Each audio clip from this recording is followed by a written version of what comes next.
Welcome, people. Star date 10/21/2021. Somewhere in the Milky Way galaxy. Guy says, woo hoo. Yeah, believe it or not, it's my birthday. Am I getting a lot of hugs? People want to know. Well, yes, sort of. I will before the day's over.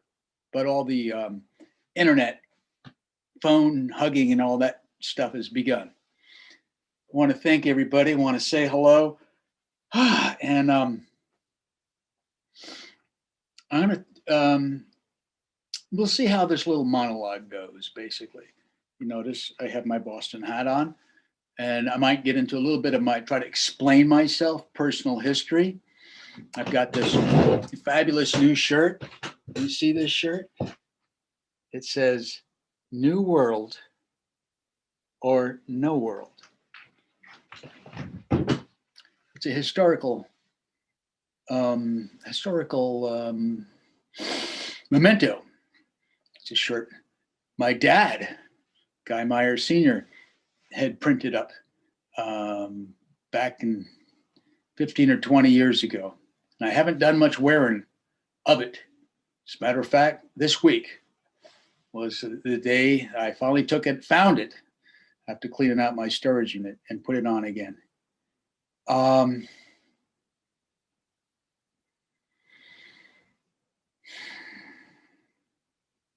Let's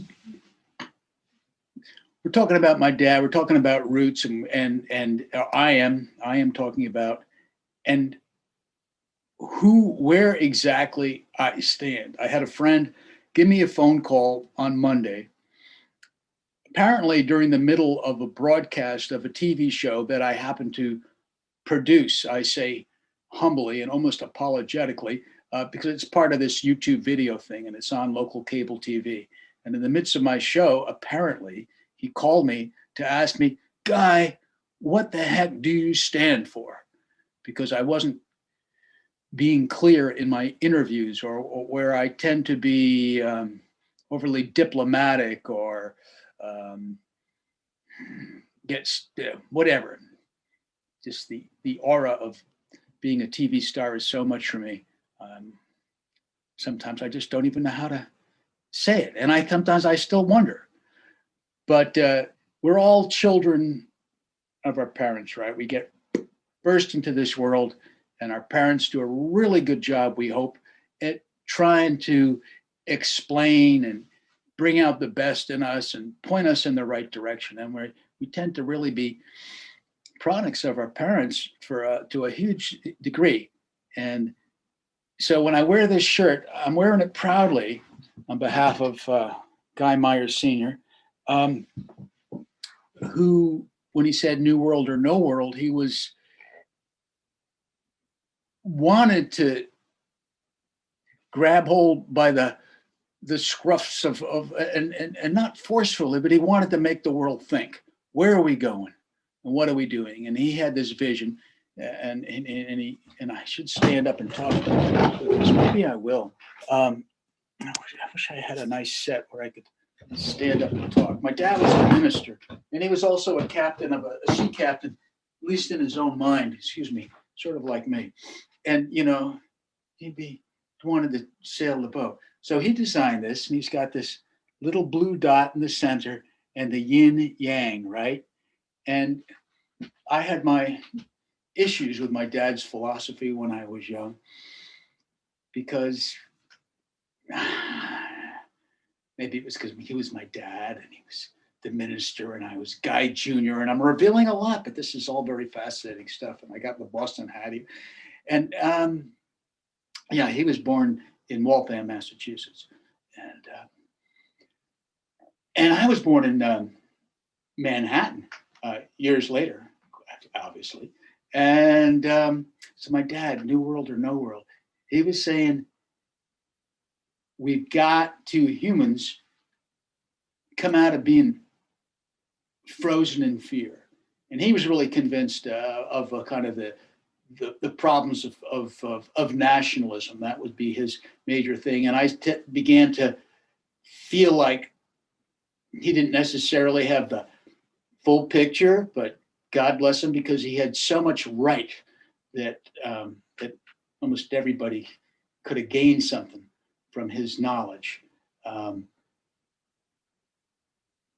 But he felt like the white and the black and these conflicting forces of whatever they are in life, it could be resolved, right? So he was a devotee of Gandhi, and he believed in nonviolence as a event.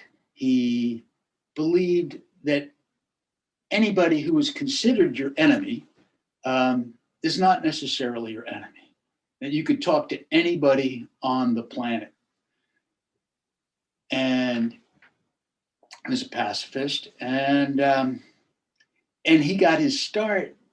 I think he went up to Harvard when he was still a teenager. He was like a year, maybe even 2 years early, because of what he did in Waltham High School of bringing speakers in to his little club on the campus in Waltham way back, that he would allow people, or not allow, but he would bring in representatives of various ideologies to talk to the students freely.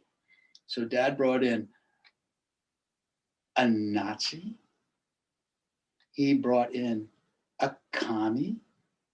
He brought in a Catholic priest. And that was his theory, his philosophy in life, was that you didn't have to be afraid of anybody. And your enemies, you give them a chance to talk, you give them some space, and you go one-to-one with the human spirit. And I feel like, I think we've come so far, or we're so needful of this new world vision. We don't quite know how to define it, but I'm concerned about the progressive vision, okay? So when my friend calls me up and says, Guy, what the hell do you stand for? I'm trying to lay it on the line here. I really believe that my thing is, I feel like it is on the individual human level that society succeeds or not. And excuse me for making hand motions here. I'm getting carried away. So if I was to divide the world of the left versus the right, or whatever, we've got this partisanship. I think the left is sort of like this vision of we're all in it for everybody else. A life has to be dedicated to humanity, which sounds and is beautiful. The right might say that it all starts with the self, that it give me freedom, give me liberty, or maybe not even give me. I'm thinking of the Three Musketeers. One for all and all for one. I'm just getting carried with this, looking at myself in the damn computer screen. I should stop. But there's nothing exclusive about that, I don't see. It's not one or the other. It's, yeah, we all, if we give the rights of freedom and liberty to one individual, you're empowering the whole society. And I'm thinking of another term, like if you wanted to build a utopian society, you wanted to have can I just get a community of like-minded people and find a little village and build a new world? What kind of philosophy, what would be the underpinnings that would make that work? And I'm thinking, number one, I would want people who could carry their load, like choosing a baseball team when I'm 10 years old. All right, I want some hitters. I want some people who can really field. Uh, I want to have a great team. Why not? And so let's empower people with a sense of that you, we make the difference. Not some abstraction, not some, I just love making these hand signals. I got to sit down and shut up here. Not shut up, but just stop hand signals, guy. And what's this hair sticking out here? Oh, that's my hair. Life is funny.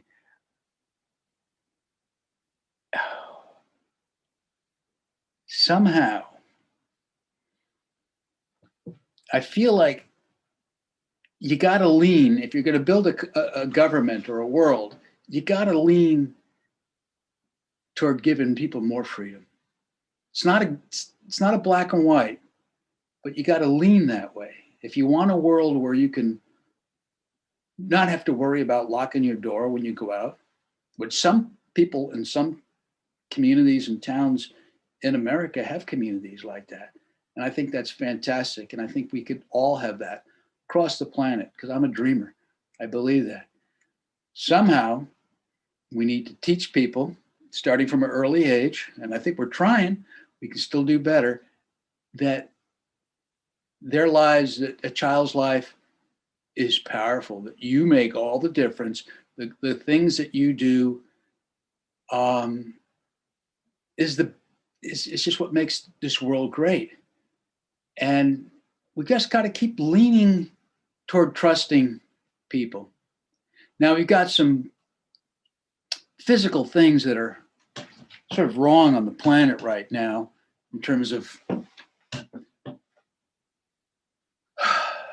dysfunctionality. Somebody made a movie about 20 years ago, and they titled it Koyana Squatsi. I saw some stills from it, but the term, I believe, the word it meant life out of balance, and it was a statement about the planet.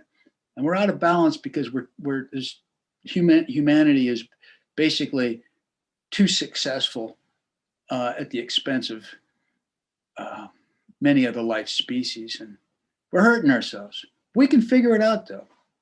Now, the Boston thing, I'm going to get back to that again, just dropping it down, because I want to make it clear that the Red Sox are supposedly, they're down, was it 3-2? They're going back to Houston, and chances are there's no hope. And I probably should have this hat and throw it and not even wear it, but sort of my roots is sort of Boston. And if I was the manager, I would say to those guys, if I had the power, get a good night's sleep tonight, guys. Go out, play till the last out, and just do it. Be yourselves. Who knows? That's where we're at in the planet Earth. Be ourselves. Who knows? Did I explain anything? No, except that it's okay to love your country. I won't get into that, because my dad was a world federalist, and I found that the world of nations, as crazy, as insane as their civilization is, it all seems to sort of fit. The answer is you can't do away with nations. And my hat's off to John Lennon for imagining a world, was it no countries? But it's okay. It's, to me, they're as necessary as San Anselmo is to Fairfax, or that New Rochelle gets to be a different place than New York City. There's a border. And the people in this next one, Yonkers across the river, they get to come together and try to work out their democratic principles and where they want to go. So I don't see anything wrong at all, per se, with countries. And I think it's absolutely right. I don't think it's any stopping of the new world to arrive on the planet, quote. And the new world is, of course, and abstraction, and it's the current world. Now I'm going to read a few more notes here. I'm just going off in my typical way.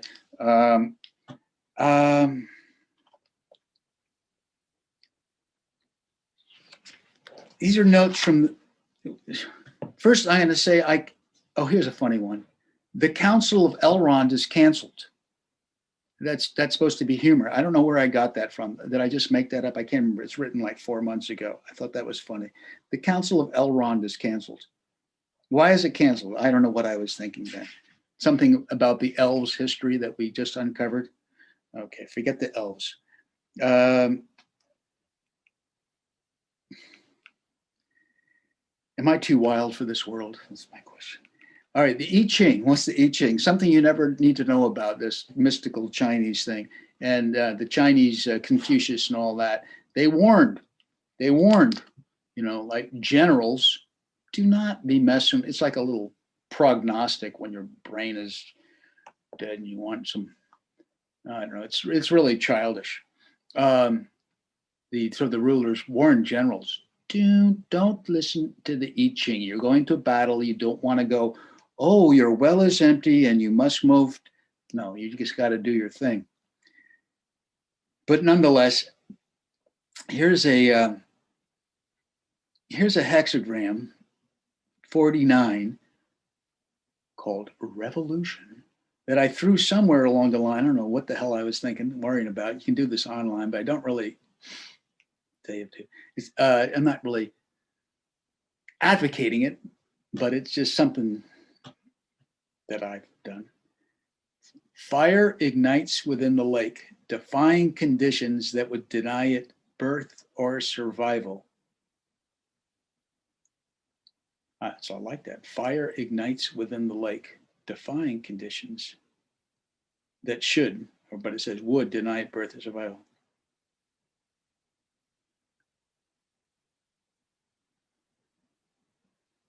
It says to me, the message to me, the support you need will come only after the deed is done. Persevere, all differences vanish. When I like this part, no negotiating with the established order. Ooh, there's a message to the generals there. Chinese generals, if they contemplate the I Ching. And I would say what I'm getting out of that is that we have to believe that you and I are the people. You and I are the country. You and I hold the key. And the abstractions of the government being the saviors, or how do we make them do this or that, is sort of I think we are surrendering our power way too much over the years to all of that, you know, all these people who are removed from the street, removed from your actual community, who will tell you, you know, will save you, will guide you. And it's up to us on a big level. And we, you know, feel we can all rise to the thing. So anyways, then that hexagram leads to another hexagram, Tung Yen. It says, a matter of positioning. You are not building up a new organization, which I'm something I am terrible at, and I keep trying, organizing this or that. It says you are not building up a new organization, but you're shoring up an existing infrastructure. I had to ponder that. I know, don't be self-conscious, guy. You look like a fool. Rally cap. You are not building up a new organization, guy, but shoring up an existing infrastructure. And that's you and I and everybody who's got an independent spark of something in their brain. And I know I look like a complete fool here and it makes you want to laugh, but I can't help it. Guy, it says it's a matter of positioning. I have to think about this positioning. You are not building up a new organization, Guy. That's not your job.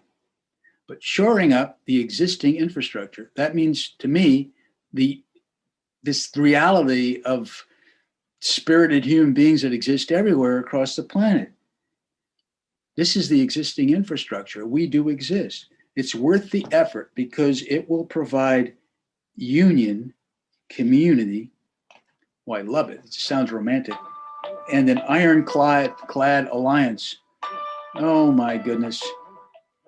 Now I got some dear friend who's been ghosting me for years, calling me on my birthday. Gaimuch wilele mukhum mena. We are created for some great purpose or design. Aijajan wanishi. Wherever you go, may the road or may the way be beautiful for you. I will get back to my dear friend there in a second. Those were quotes from the Algonquian language, which was the predominant Native American tribe that extended from the Great Plains of Canada all the way to Nova Scotia and down as far as Delaware, with thousands of independent tribes, but they were all part of the big Algonquin group I learned so much about, thanks to some great books. I suspect I should wrap this up. I feel like I've gone on, and anybody who's stuck with me now through all this deserves a medal. I wish I could hand out medals. So I hope you had a good laugh. Oh my God, probably not. You got better things to do. I wanted to talk about Amtrak, Colorado, Puerto Rico. I wish I was a headlight on a northbound train.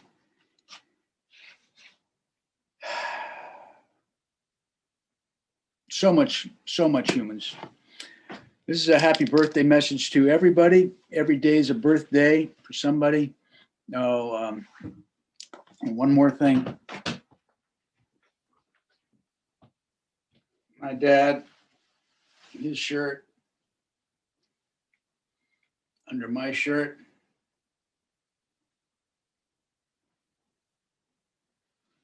Voila, the American flag. And it's okay to deeply, deeply, deeply love this silly country and the ideals of it, and to say so. And that might make you a conservative person. But I think it's very important to be conservative and not to worry about anybody, what they say or think of you.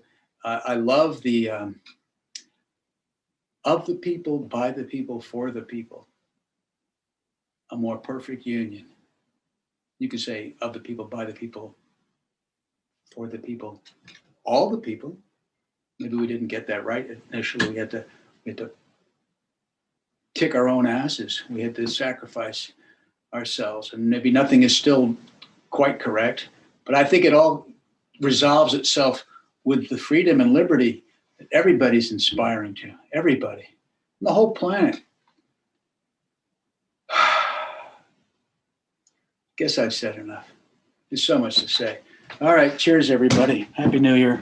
That's for me. I'm 70 years old today. That means I've already lived 70 years today, and now I'm beginning the first day of my 71st.